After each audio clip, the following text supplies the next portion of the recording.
Well, okay, it's the next day here at Slick Ride's Garage, and getting ready to clean the paint gun here. This is the ATD Leonardo 6865. Along with cleaning the gun, I also like to do a component inspection on everything inside. Let's get this gun blown apart. I could not find my multi-wrench for the gun.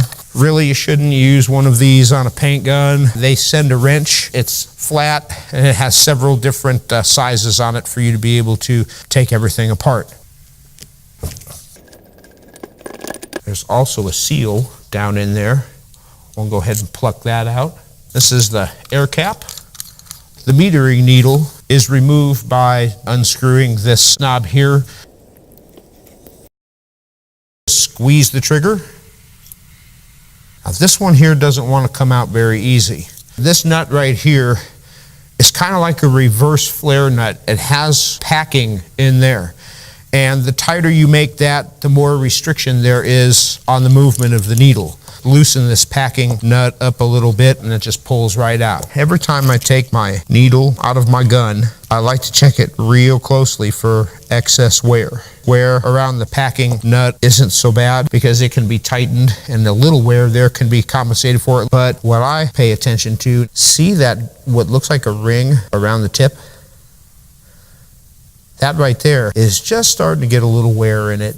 What I like to do, I'll take my fingernail and I will run it over that ring. If I get a catch that I can feel significantly, then that needle is wore out.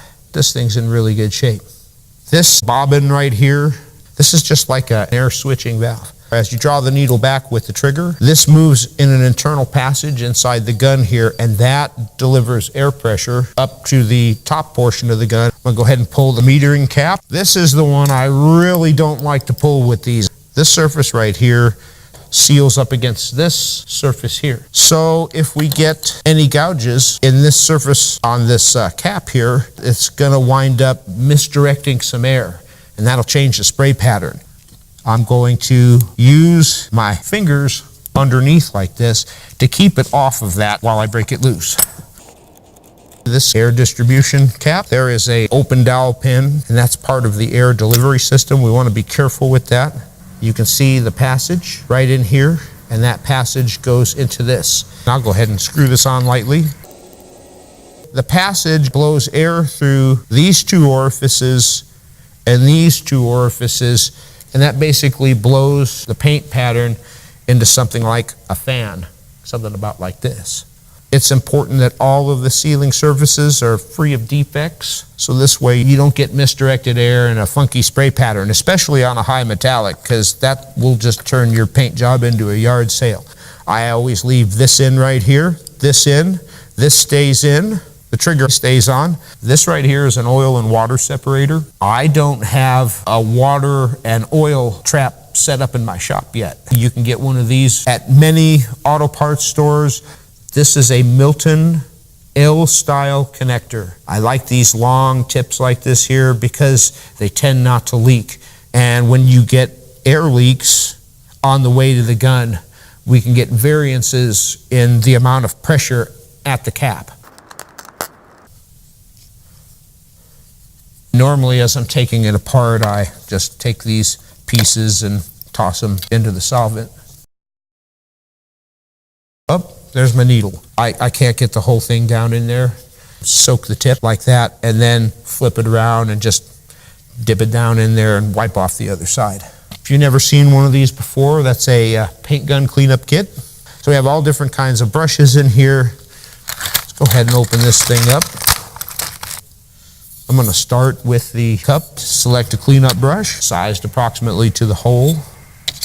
I just stick it in some solvent. Another thing, when we're using any sort of metal handle stuff like this right here, you don't want to drag that across this right here because that's a sealing surface. This solvent will melt this packaging. So when you get done using your brush, don't put the brush back in the package until all of that solvent is evaporated out. I'm just going to pour a little solvent into the bottom of the gun, let it drain down into the cup. I use blue shop towels to wipe out my cup. The most important thing, if you have a ragged edge like this one right here, make sure you fold that edge in, just like that. Fold that in. That's the perforated end. I'm gonna fold that in too. I'm gonna put some cleanup solvent on it. I'm not trying to soak it.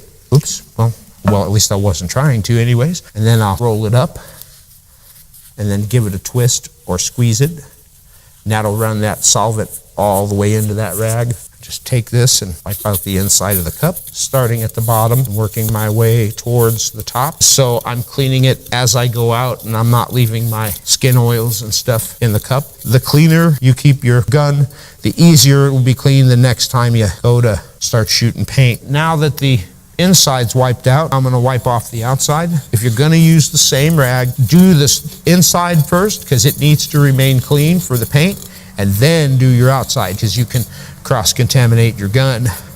Let's see how this cap looks. I'm gonna put my piece of paper towel over here, get it out of the way. It's now no good because it wiped off something on the outside. I also find with these blue shop towels, by folding them as flat as you can get them, that they tend to not precipitate lint down into anything. Cup seal is right in this groove. Well, it's got a split in it right there. Push on it, see if it feels hard. I want to try to get at least some of this out of here, so I selected my bristle brush. Just gonna dip it in some solvent. Okay, that's not gonna come out. This hole right here is a vent hole. That needs to remain open at all times. If this gets plugged up, your gravity feed will stop working. So we'll break out one of these paint gun picks. We'll just take that and run it around in there. All right, let's move on. Start with the needle. All we need to do here is just get it brushed off. Make sure we don't have any old paint on there. Don't touch the tip when you're done cleaning it. Set it over here in the clean area. Air distribution cap. Let's put it in the clean area.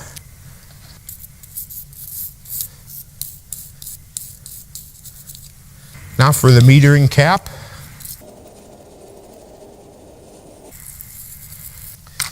I'm going to use this barrel style brush to get down inside of here. You see that little metal end right there?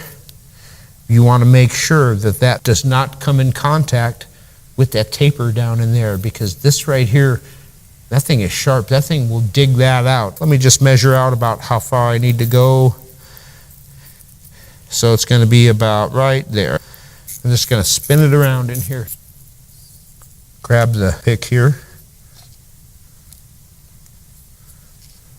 Make sure that that orifice down there is open and there's nothing inside of it. I'm going to select an appropriately sized brush. This big one right here should do it just fine.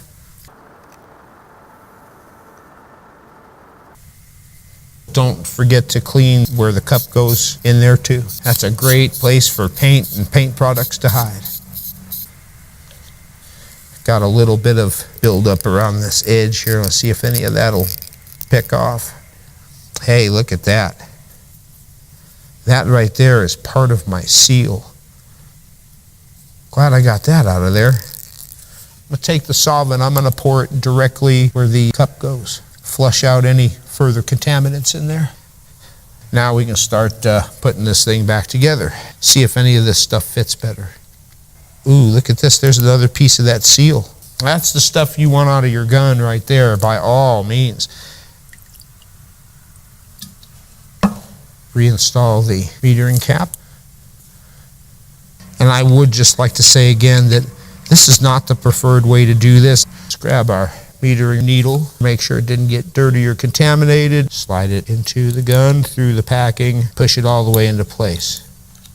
Now the return spring for the trigger and the adjuster. I usually run it at about 2.5. So there's 1, 2.5 right there. Here is the seal. Just put a little solvent on the brush here and then hold it over the cup and brush it off. So let's install the cup. Now I'm just going to snug this cup. You know, it's not like a lug nut or something like that. You just snug it down and there you go. Last but not least, we're going to check the air cap. There's a snap ring in here. You can pop that sucker out of there, preferably not on the floor like I did. And then the air cap comes apart. There's a product buildup on the inside of this lip. Let me see if I can get rid of that. Put this cap back in here. Any of these orifices, you do not want to enlarge them in any way. That's also another advantage of using a wood pick instead of a metal pick, because they do make these in metal, and you can do a lot of damage to these. When you're using metal, you can also get your wood pick stuck in there too if you're not careful. I'm going to soak this one, take this one out, and give it a good solid brushing here. This cap has a bit of a product built up in it here. It's all nice and clean now.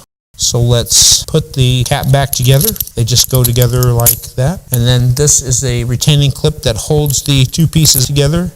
You just basically stick it in there and push it down. Put it on our spray gun here. There, let's take a look.